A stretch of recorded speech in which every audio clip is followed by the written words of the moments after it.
A paz do Senhor, meus irmãos, minhas irmãs, sejam muito bem-vindos ao nosso canal. É tempo de ensinar EBD, um canal exclusivo para os amantes da Escola Bíblica Dominical. Você já me conhece, eu sou Adriano Ricobelo, sou professor da Escola Bíblica Dominical da Sala dos Adultos.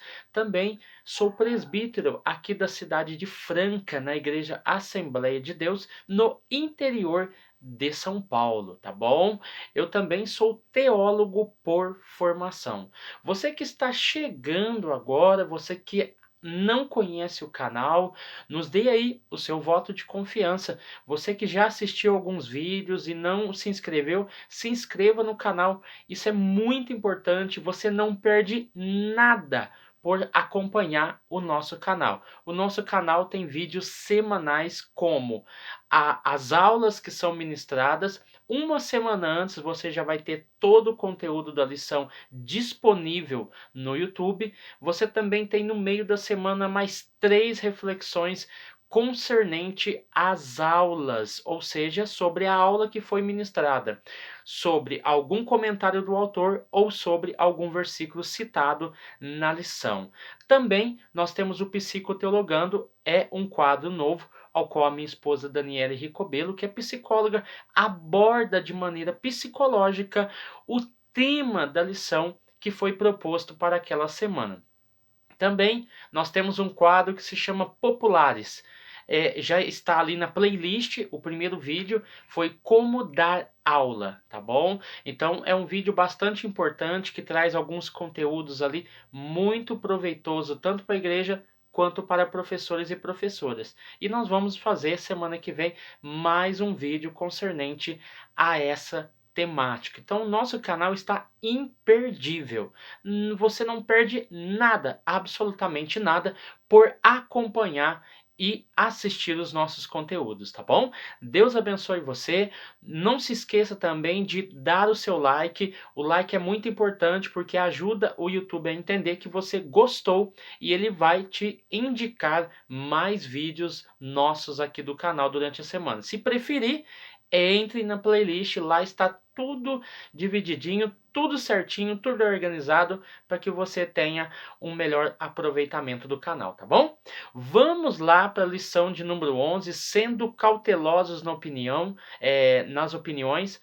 Tópico 2, subtópico de número 1, eu fiz uma citação ali de Mateus capítulo 18, versículo 15, e nós vamos ler até o versículo 18, tá bom? Vamos fazer uma reflexão aqui muito interessante, muito proveitosa e muito importante para os nossos dias, tá bom? Vamos lá. Quando nós adentramos o capítulo 18 de Mateus, nós vamos ver que Jesus já estava falando sobre a ideia ou o perigo de se levar alguém ao erro, ou seja, levar alguém a tropeçar. Jesus já estava falando sobre esses assuntos antes do versículo 15 do capítulo 18. Quando nós entramos propriamente dito no versículo 15 do capítulo 18, nós vamos ver uma questão muito importante. O que fazer quando seu irmão errar? É um ponto de interrogação. O que fazer? Como agir? O que é que a Bíblia está dizendo e ela vai nos expor dentro desse capítulo? Eu sei que o assunto também é muito amplo, não dá para abordar, por isso que na questão das reflexões eu costumo centrar no texto, para nós não ficarmos passeando muito na Bíblia, porque isso acarreta tempo, tá bom? Então nós vamos apenas nos focar no versículo 15, 16, 17 e 18, tá bom? Vamos lá. O que fazer quando seu irmão errar? Essa é uma das grandes indagações.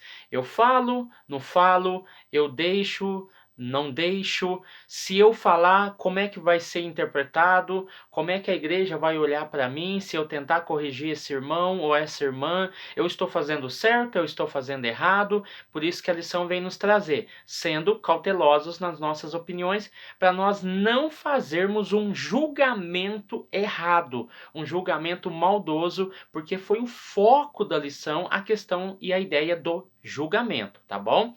Então, esse texto vai nos ajudar a entender melhor esse procedimento.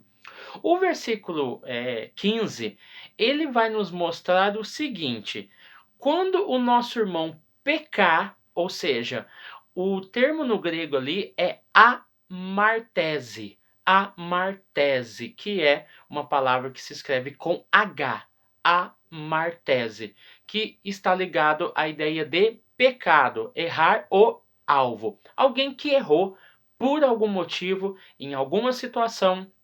Ou seja, quando eu falo de pecado, eu estou falando de uma série de situações que podem acontecer e que pode estar levando essa pessoa a caminhos sombrios, porque a Bíblia diz que um abismo chama outro abismo. Então, isso é fato.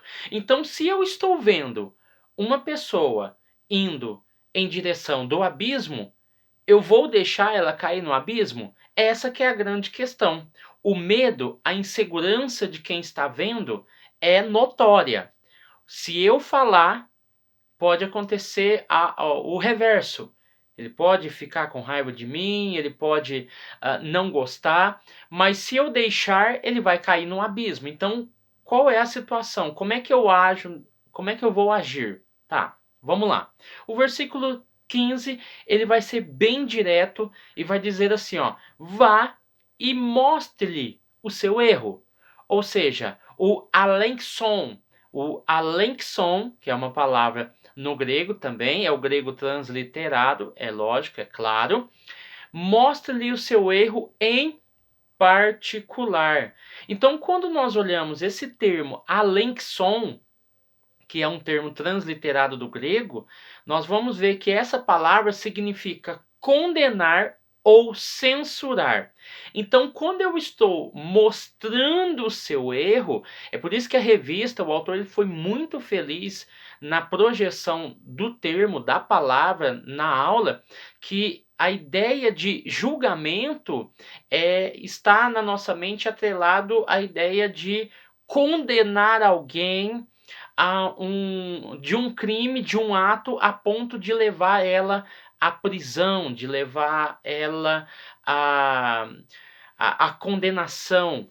E quando o autor começa a trazer a ideia de condenação, de julgamento, nós começamos a olhar o julgamento de outra forma. É um julgamento que traz a pessoa novamente ao seu estado natural. Ou seja, eu mostro o erro com o intuito de salvá-la do fogo eterno, ou salvá-la, resgatá-la daquele perigo que ela estava entrando. Então a ideia de julgar aparece muito bem aqui. Vá e mostre-lhe o seu erro em particular. O erro nunca pode ser mostrado em público, tá bom? Nós temos que ter muito cuidado com isso. O elogio, sim, em público, mas nunca condene, aponte o dedo ou tente corrigir alguém em público. Isso está totalmente errado e equivocado, tá bom? Isso pode causar muitos problemas pessoais para você quanto para a igreja. Então, esse alexon, que é condenar ou censurar, é mostrar para ele o erro que ele está cometendo.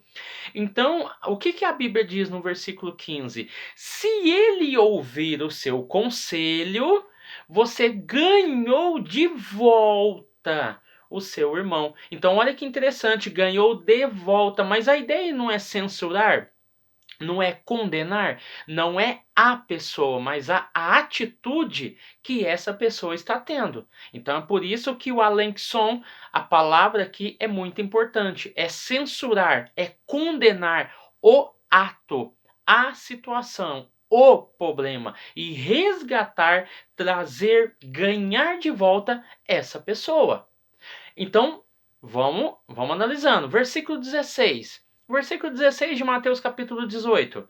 Se recusar a ouvir, aí eu tenho uma segunda situação que a Bíblia vai colocar aqui, tá bom? Se recusar a ouvir, convoque 2 ou 3 testemunhas. Para quê?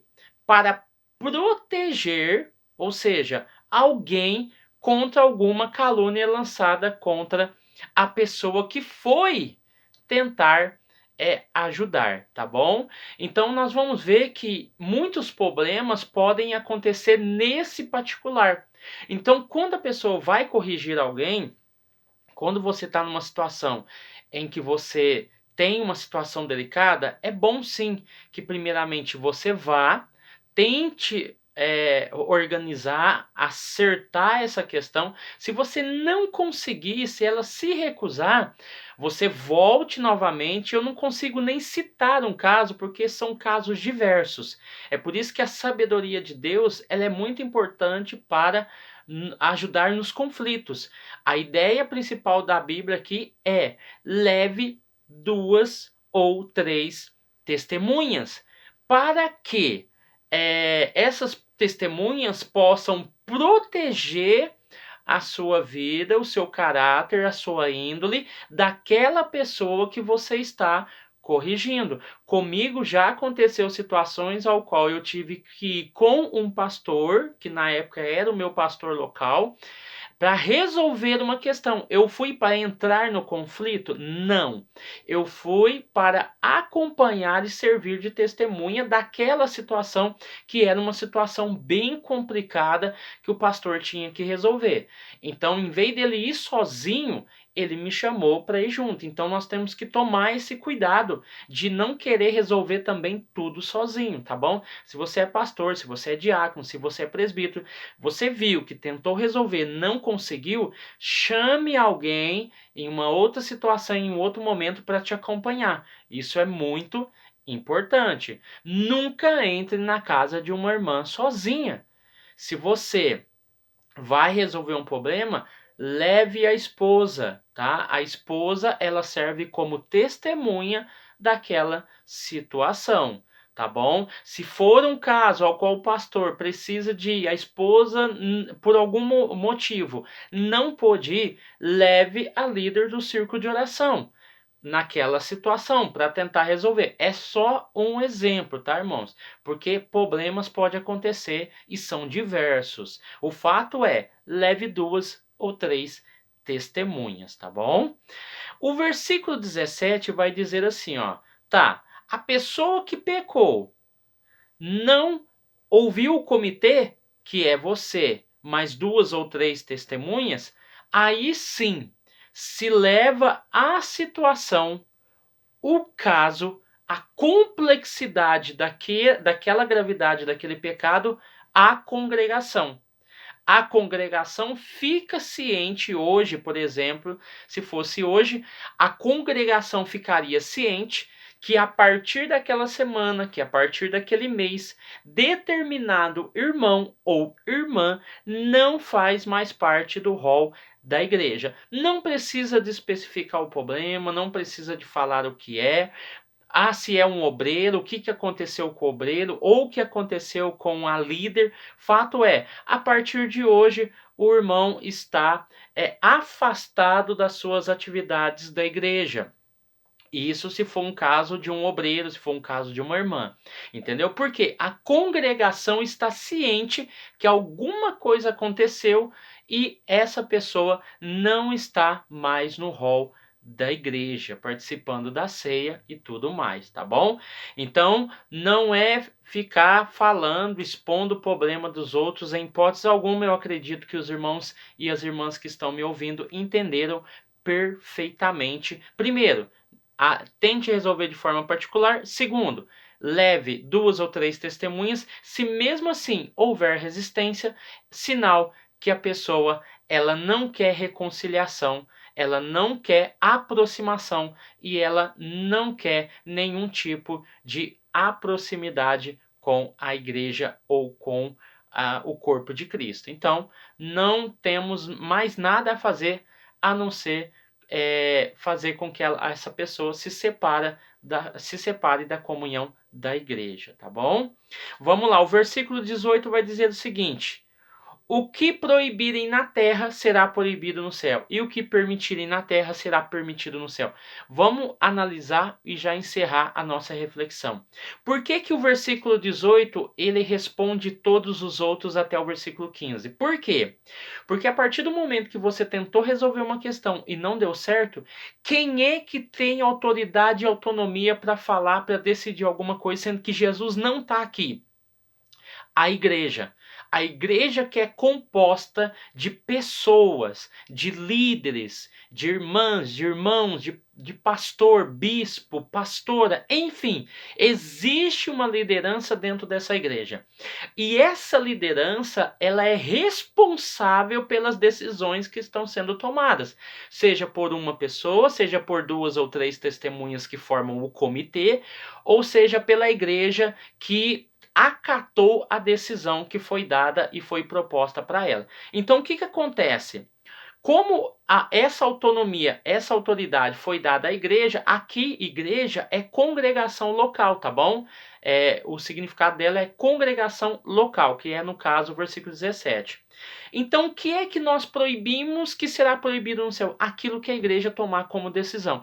Então nós temos que tomar muito cuidado, porque às vezes as pessoas acham assim, ninguém pode me condenar, ninguém pode fazer. A igreja recebe autonomia e autoridade do céu para decidir o que é melhor para a igreja. Jesus dá a mesma autoridade que ele tem aos 12. O que ligares na terra será ligado no céu. O que desligares na terra também será desligado no céu. Então, Jesus dá a mesma autoridade aos 12. Jesus está cuidando da igreja, e como ele cuida da igreja, ele cuida da disciplina da igreja. Como ele cuida da disciplina da igreja, olha essa frase que eu vou dizer para você, que ela é muito importante para a gente finalizar. Jesus aprova a disciplina na igreja que foi imposta. Dentro do espírito de amor e da forma como Jesus ensinou. Ou seja, se eu tenho esses critérios, a igreja recebe a aprovação de Deus. A disciplina aplicada com temor e amor, tá? Que foi imposta pela igreja, recebe a aprovação de Deus. E com isso, eu encerro aqui a minha reflexão. Deixo aqui também a sua reflexão. Se você gostou desse vídeo, deixe seu comentário aí. Fale de alguma situação de forma bem subliminar, de uma experiência que você teve. Deixe aqui nos comentários. Pode ter certeza que eu vou te responder, tá? E nós vamos ter uma comunicação aí pelos feedbacks que vocês nos dão, tá bom? Deus abençoe vocês, Deus abençoe sua casa e até a próxima reflexão em nome de Jesus. E não deixe de curtir o vídeo e de deixar o seu comentário. Amém? Deus abençoe em nome de Jesus.